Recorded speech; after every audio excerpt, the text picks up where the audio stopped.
heard that we were building the wall, he was angry and greatly enraged, and he jeered at the Jews.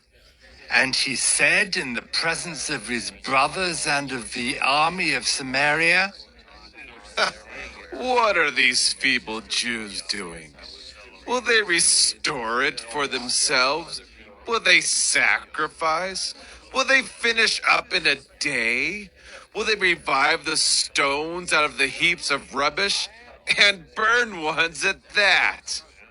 Tobiah the Ammonite was beside him, and he said,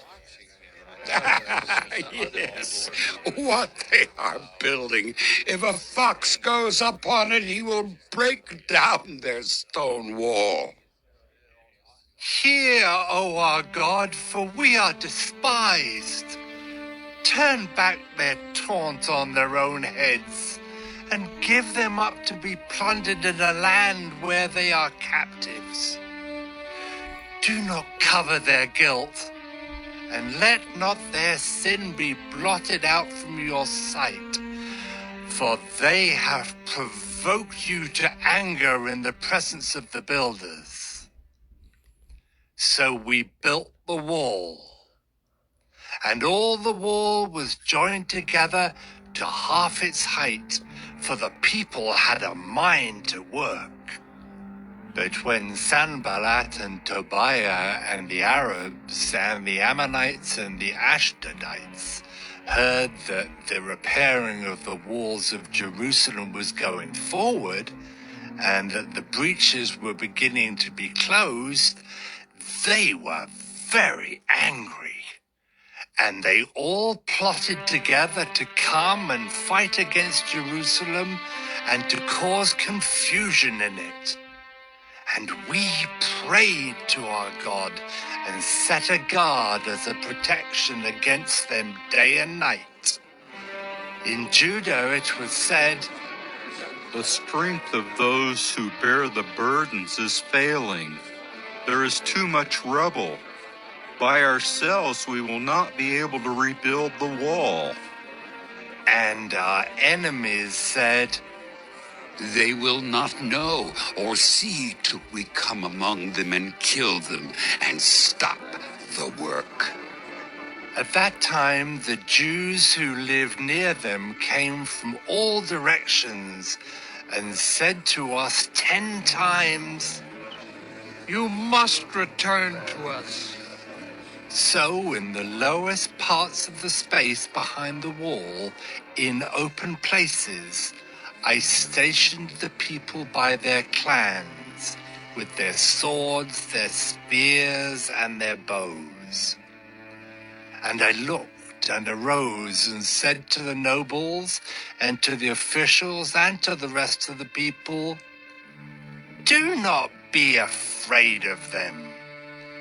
Remember the Lord, who is great and awesome, and fight for your brothers, your sons, your daughters, your wives, and your homes." When our enemies heard that it was known to us and that God had frustrated their plan, we all returned to the wall, each to his work. From that day on, half of my servants worked on construction, and half held the spears, shields, bows, and coats of mail. And the leaders stood behind the whole house of Judah, who were building on the wall. Those who carried burdens were loaded in such a way that each labored on the work with one hand and held his weapon with the other. And each of the builders had his sword strapped at his side while he built. The man who sounded the trumpet was beside me. And I said to the nobles and to the officials and to the rest of the people, "The work is great and widely spread, and we are separated on the wall, far from one another. In the place where you hear the sound of the trumpet, Rally to us there. Our God will fight for us. So we labored at the work, and half of them held the spears from the break of dawn until the stars came out. I also said to the people at that time, let every man and his servant pass the night within Jerusalem, that they may be a guard for us by night, and may labor by day.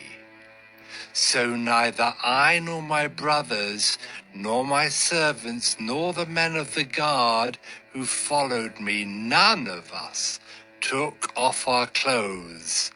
Each kept his weapon at his right hand.